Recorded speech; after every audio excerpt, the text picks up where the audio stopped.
Once upon a time, the world was sweeter than we knew. Everything was ours. How happy we were then. But somehow, once upon a time, never comes again. My name is Hank Williams. Oh, my name is Roland Williams. I hosted a thing called Young Comedians, and it was one of your first appearances. And I'd never seen anyone do this before. Our next comedian comes from San Francisco, where he performed with the improv comedy group called The Wing. He moved to Los Angeles last winter and quickly became a regular here at the Improv. His humor is reminiscent of the great British... I introduced you, it was all on camera, and you came through the audience. Please welcome Robin Williams. It was Shakespearean, and it was just brilliant. Well, first of all, I didn't know who the hell he was, but my sister found him for me. My sister Ronnie was my casting director. My sister Penny was in an acting class with Robin. Do you feel the need to be healed? Yes. I know you can walk without that chair. Brothers and sisters, I want to know how many people here tonight, after the show, are going to go home and sow wild oats. Do you know what I'm talking about? God bless you, sister. I'll come out there and tell you. And he was fast, and he would weave in and out of characters. Unbelievable. I'd like to show you something special right now, but I'd like to ask this row to move back. And you know, you got to be open. That's the other thing you learn in your archives, is the things. I said, get me Jonathan Winters, get me all these famous people. And they said, you got to see this guy, Robin Williams. I said, what has he done? And my sister Ronnie literally said, with her usual sarcasm she got from my mother, he's done nothing. I actually began doing mime in New York, which is kind of crazy. I mean, I was going to Juilliard studying acting, and I would do street performing mime. That's what he's done so far. And you have to see him. You have to stop your busy day and see him. And I did. And he did the whole audition standing on his head. And he was great. He walked into the room and sat on a chair on his head. Sunday, Monday, happy days. Tuesday, Wednesday, happy days. What do? You just use that to scare people with? No, keep the rain off my head. Gary Marshall and the producers were blown away by Robin. No. Do you think that show would click? No, not at all. They gave it the same odds as Gary Coleman in the NBA. The executives would come in and they would see people laughing, and then they went, oh, well, maybe it will work. Shazbot. Who are you? I am Mork from Mork. Nanu. I remember there were 3 cameras and they shot on film. It was a really good time. It was the 70s after all. Yes, what I remember. Yes, I know. What would you like? World peace, an end to poverty, and a date with Annette Funicello. Despite the fact that it was happening in kind of the network sitcom environment, it felt really different and really electrifying. Wow, and Pam. She was amazing. She was the best. I would be bouncing off the walls and she'd go, come down over here. It was a joy. He never really stuck to a script. He was too fast, and he would run around, but he was an improvisation a lot. And Robin would run around. I remember I was directing one, go, boom, and he'd run around and he'd be funny, and he was making me cry. I was laughing so hard. And then I said, cut! And I said, Sam, did you get it? And Sam said, he never came by here.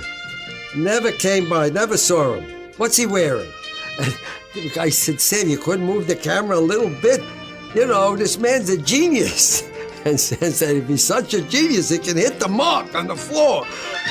What a way to end a honeymoon. Poor little creature.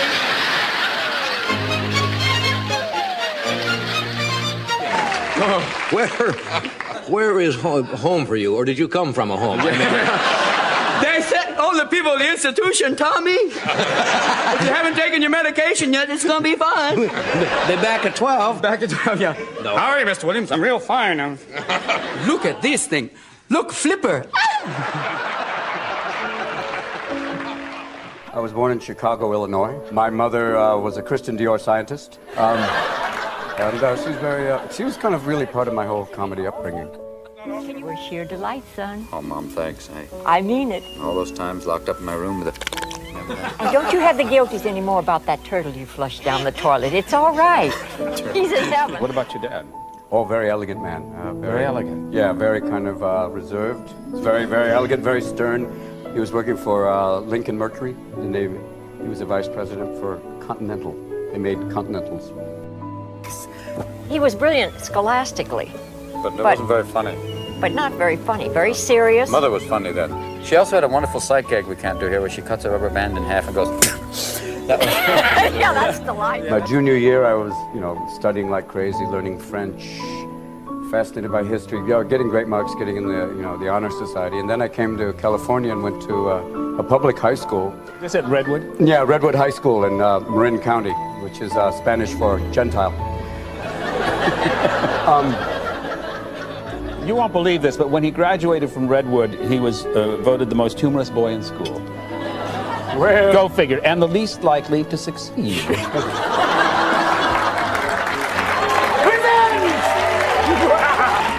How was Mork born?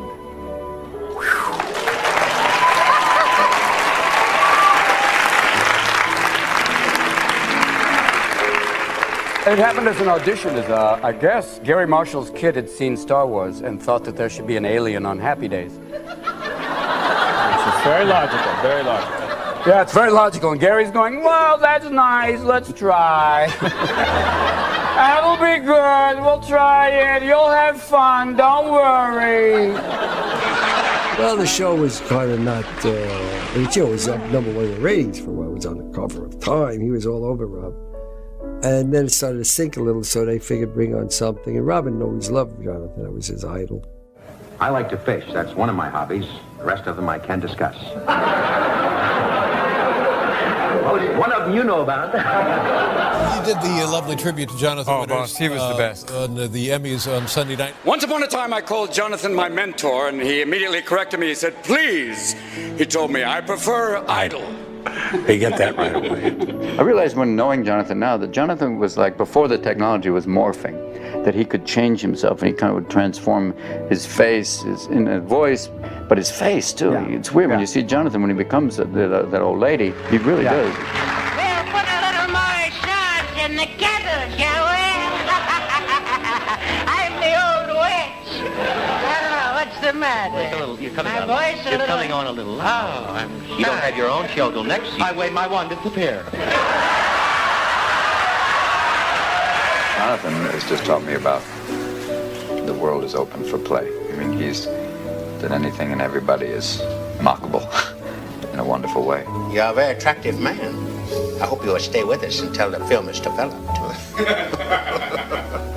One scene, I want you to play as much love as you can. Okay. And we'll pan back. All right. And As much love as I can. Right. Okay. To Ed here. Yes, and just something I want you to work with your eyes. I work with my eyes. Let us see your eyes. Okay. Tell us what you really feel. Okay. Subtext is love. Edward, we're going to get you through the tunnel. Now listen to us. I know you've never learned to read or write. It doesn't make any difference. You're a beautiful human being. You're going to be free. You're going to be free. I want to think, and I do for the most part, that maybe Robin asked for me. I don't know exactly. The producer, director, whatever. I like to think it was Robin. I love you, man.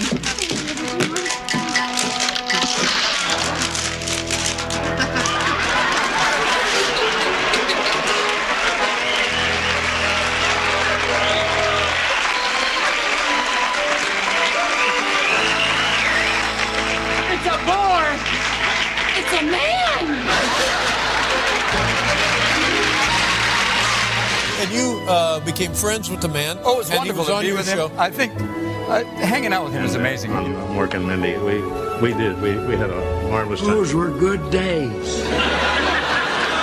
You had access to more medication in those days. Ever known. Jonathan Winters, I'm wearing a cheap suit. He's got an emblem. Let's watch. Let's see what his home is like. They're all buried over in here. I knew of him, and I'd seen him, and working with him was just, I guess, some of the wildest moments I had. We'd become great friends. I wouldn't miss this for anything because the winner of the most favorite new male television performer and all of those is an old friend of mine and a former classmate at Juilliard School in New York. I like to see justice prevail in real life. So my hat is off to the networks for having the sense to let this man out of a bottle and put him on the tube. Robin Williams. The ability to improvise stayed with him and was really a hallmark of his work. It really was, and it was when he became a comedy actor on television, when he did Mork and Mindy, which came out of an appearance on Happy Days. His comedy was so limber and it was so spontaneous in feeling, and I think a lot of that grew out of being a stand-up. Look at you. Or somebody's fantasy. I just want to say thank you for letting me do what I do. Shut up, give me a chance. I know what I'm doing. But Robin was not so happy after a few years of TV. He wanted to move on. It was a little confining for him.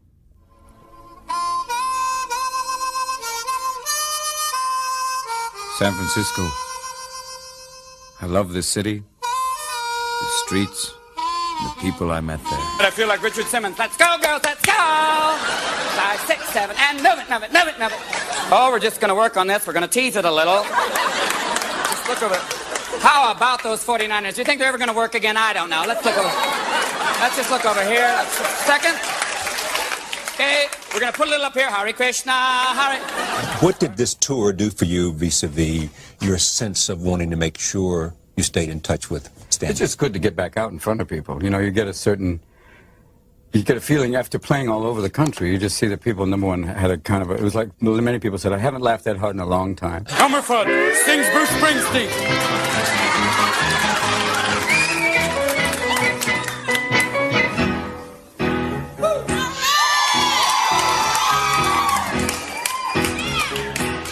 I'm driving in my car. I turn on the radio.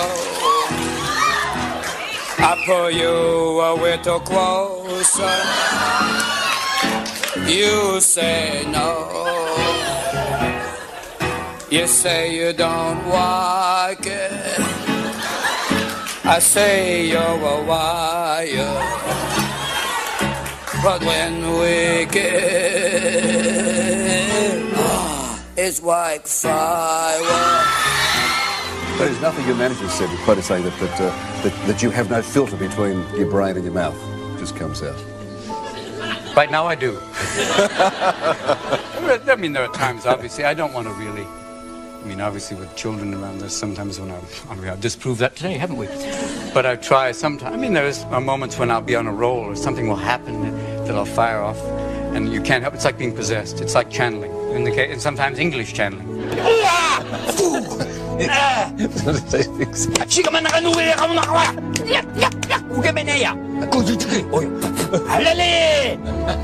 bet people are thinking right now, they're going, is this Charlie Rose? I think it kind of hit me when I got into college, I was studying political science. And then I took an improvisational theater class, and it was so much fun. I could use all the things that I knew, and it was just totally create in the moment. You ought to be in pictures. Your father told you to be a welder. Oh, yeah, he did as a backup. He said, when they said I wanted to be an actor, he said, well, just have a backup profession like welding. You would be.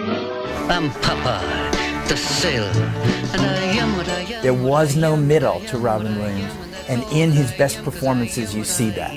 My favorite performance, and the one that had him just break out, was in an amazing movie called Good morning, Vietnam! Wow!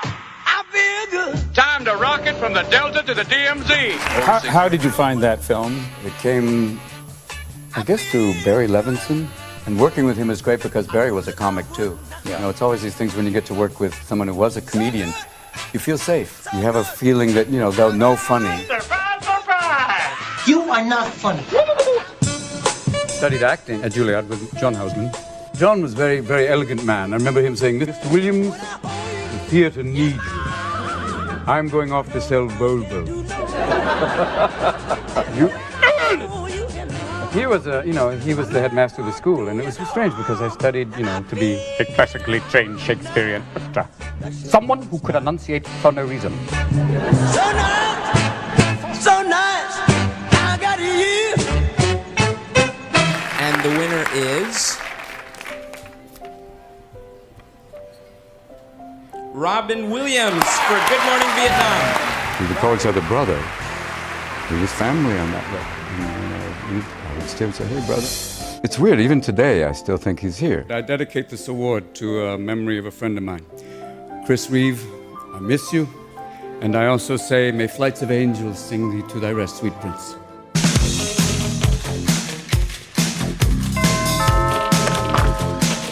Hello, I'm Euphigenia Doubtfire, dear. That look, took really at one Saturday to perfect. The makeup pieces were put on to Robin. He went through makeup. The voice even changed. The first voice was a little bit like that. And then it softened up as she got softer. And it went from being Margaret Thatcher, transitioned A little bit into Julia Childs, and slowly But surely, Chris seemed to like that voice more than anything. And then we did a videotape test. It's an amazing sort of transformation. It's almost like a screen test because Robin just became Mrs. Doubtfire. Marker. My name is Iphigenia, and you must be... Lydia. Hello, Lydia. Nice to meet you. And you are? I'm Chris. Hello, Christopher. Well, geez, you're big for a lady. You could play for the 49ers. My first day as a woman. I'm getting hot flashes. My 5-year-old son was on the phone, and I said, Alex, put that phone down. I'm expecting an important call, and it turned out he was doing cartoon voices for my little boy. So you do Martha Graham, or Twyla, or Michael Kidd. You all remember Aladdin, which was just a vocal performance as a genie, and what Robin Williams did was he made that genie seem like him. Rule number 1, I can't kill anybody. Yeah, so don't ask. Rule number 2, I can't make anybody fall in love with anybody else. You little punum there. He brought that energy, that kind of genius he had into what he did. He did it again in Dead Poets Society, where he played an English teacher. You can also imagine maybe John Wayne as Macbeth going, well, is this a dagger I see before me? What are the movies that you're most proud of, and what are the ones you wish more people had seen? Well, Dead Poets, I think, was the first time I ever did a movie that affected people beyond being a movie.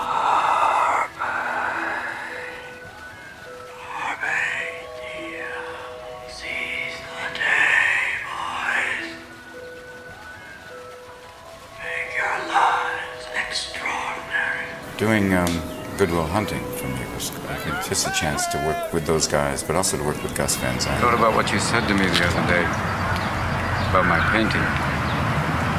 Stayed up half the night thinking about it. Then something occurred to me. I fell into a deep, peaceful sleep and haven't thought about you since. You know what occurred to me? No. You're just a kid. You don't have the faintest idea what you're talking about. You don't know about real loss, because that only occurs when you love something more than you love yourself. I doubt you've ever dared to love anybody that much. And the Oscar goes to Robin Williams in Good Will Hunting. Robin Williams has previously been nominated 3 times. This is his first Academy Award. You were nominated for Fisher King, Dead Poets Society, Good Morning Vietnam. Good Morning Vietnam, and won. When I won, it's strange because they announce your name and everything goes into slow motion. You kind of, you get up and you look around and you see Madonna standing, and you look over and see Burt Reynolds going, and it was like, and you look around and it's a very surreal thing.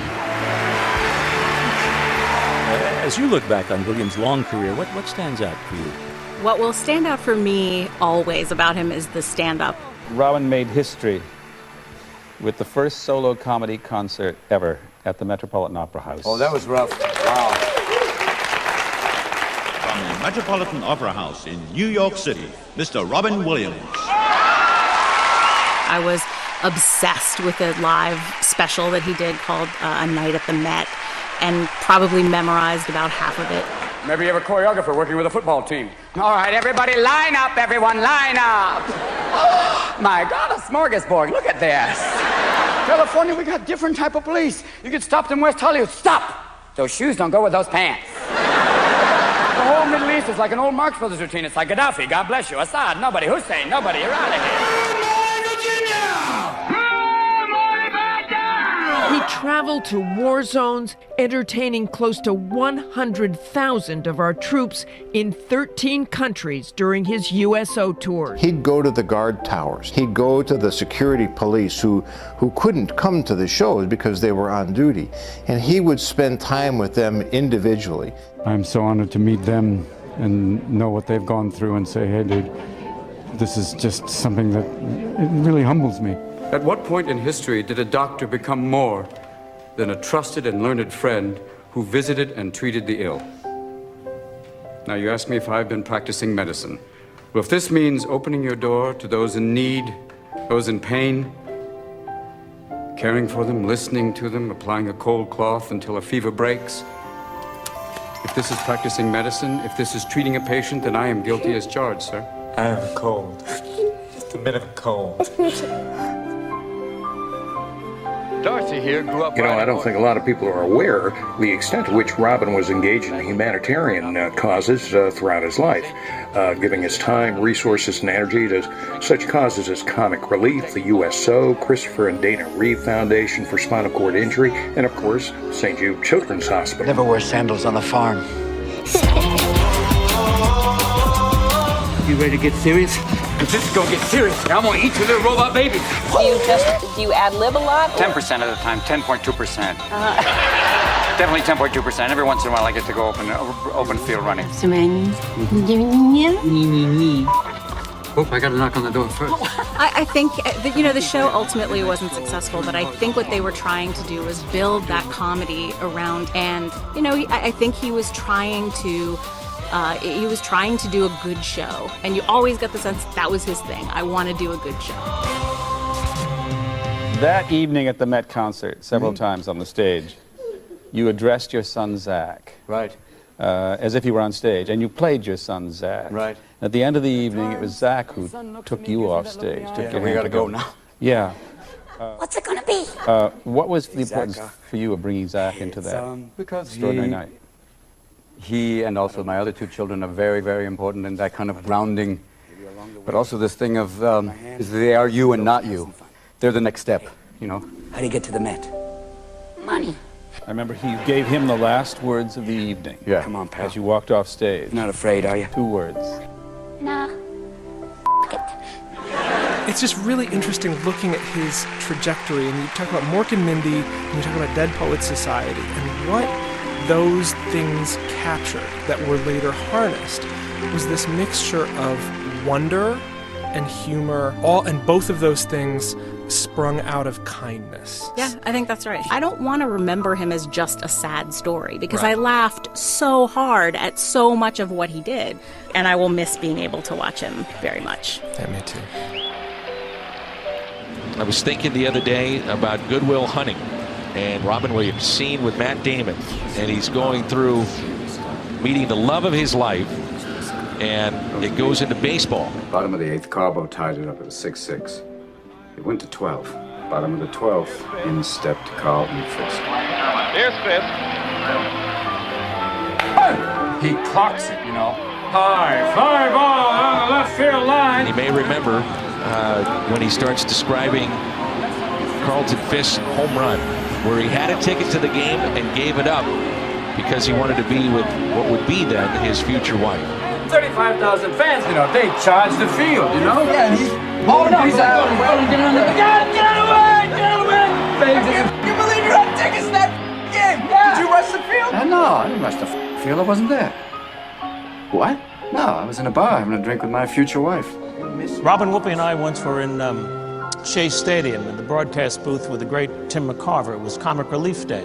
In his first game, he caught a foul ball that short-hopped the back wall of the booth. Oh! Yes! Robin turned around and bounced into his hands, and he stood up and screamed, "I love America, I'm gonna defect." And Billy Crystal was upset.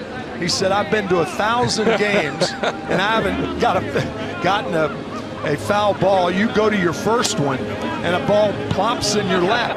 Whoa, there it is. You get a good appreciation of how fast the ball comes back. Huh? You still don't move to your right well. I duck now. You duck. Robin knew nothing about baseball. I asked him, "What's your favorite team?" And he said, "The San Franciscos."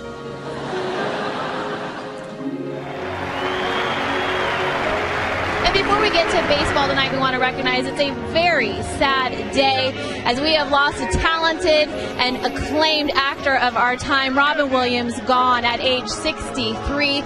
Tonight, the Giants paid tribute to the memories he made on screen as they take a look back at one of his best movies, Mrs. Doubtfire.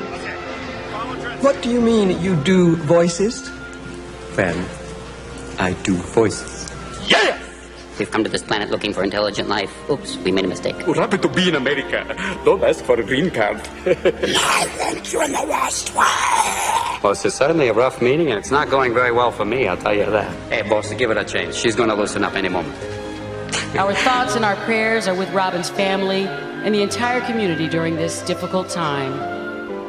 And now would you please rise and remove your caps as we observe a moment of silence in his memory. He was the greatest friend you could ever imagine. Supportive, protective, loving.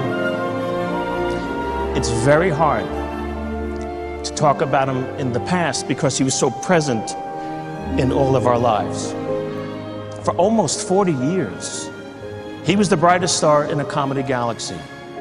But while some of the brightest of our celestial bodies are actually extinct now, their energy long since cooled, but miraculously, because they float in the heavens so far away from us now, their beautiful light will continue to shine on us forever. And the glow will be so bright, it'll warm your heart, it'll make your eyes glisten, and you'll think to yourselves, Robin Williams, what a concept.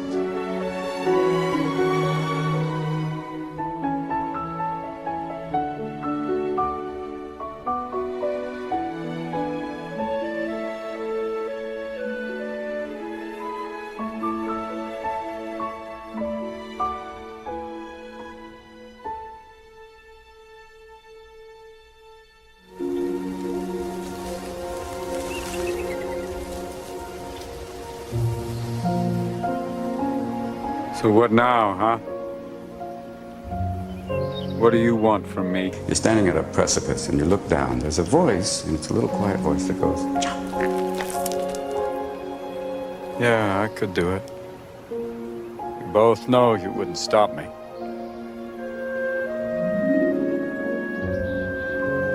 So answer me, please. Tell me what you're doing.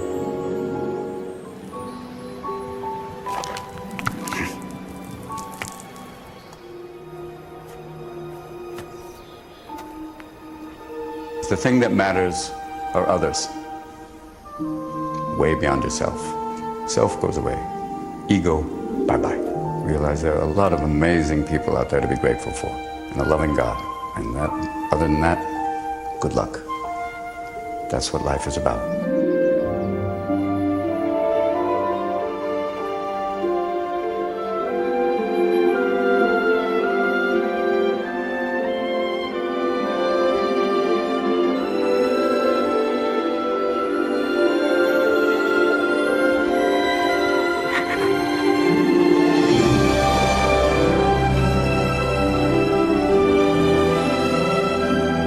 If heaven exists, what would you like to hear God say when you arrive at the pearly gates? There's seating near the front.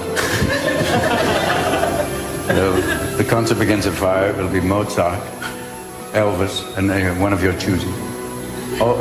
Or just so nice, if heaven exists, to know that there's laughter. That would be a great thing. Oh, yeah. Just to hear God goes, 2 Jews walk into a bar.